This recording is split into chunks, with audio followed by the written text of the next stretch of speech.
Prime Minister Anthony Albanese has denied he might be being led on by the Chinese leadership when it comes to a possible bilateral meeting with President Xi this week. The Prime Minister spoke at the ASEAN summit where he met the Ukrainian Foreign Minister and several world leaders on Saturday. Sky News political editor Andrew Clennell. Anthony Albanese came to the ASEAN summit in Cambodia bearing a gift, but was quickly asked for another. The Prime Minister announced the appointment of former Macquarie Bank boss Nicholas Moore as a special envoy to Southeast Asia. But in a meeting with the Ukrainian Foreign Minister, he was asked for power station parts to help that nation through its war. My government is committed to deepening Australia's engagement with Southeast Asia, which is why my first bilateral overseas visit as Prime Minister was to Indonesia, where I met with President Widodo as well as Secretary-General Dato Lim Jock Hoi. Why we're appointing an eminent business leader, Mr Nicholas Moore, as the special envoy to Southeast Asia to drive delivery of a comprehensive Southeast Asia economic strategy to 2040.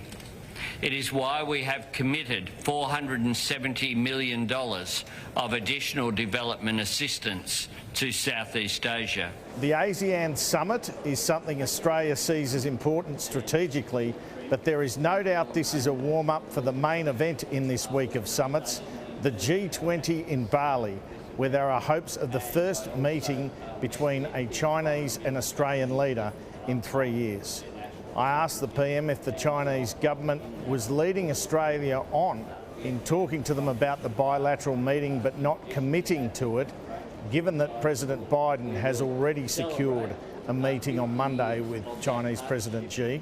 Look, it's a constructive thing if a meeting takes place. The nature of these events that meetings get locked in often at the last minute.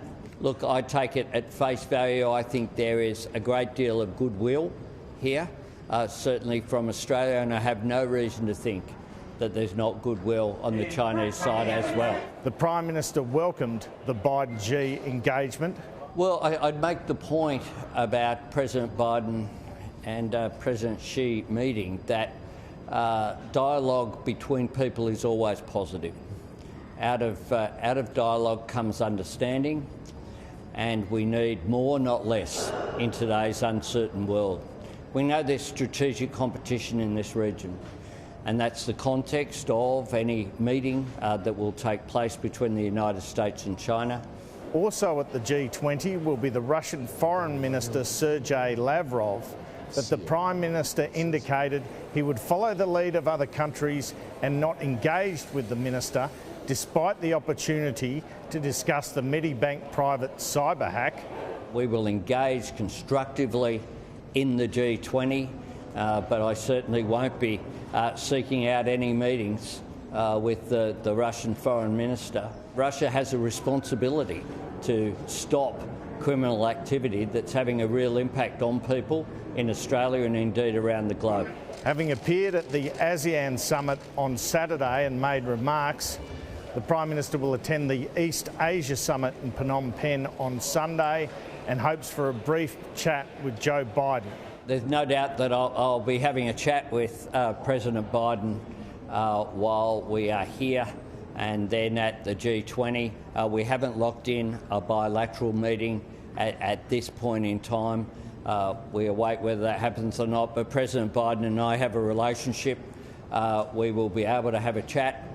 There's no question about that, as we did in London the last time and as we did previously as well in Madrid. Following his trip to Cambodia, the Prime Minister jets off to Bali for the G20 before finishing the week in Thailand for the APEC leaders meeting.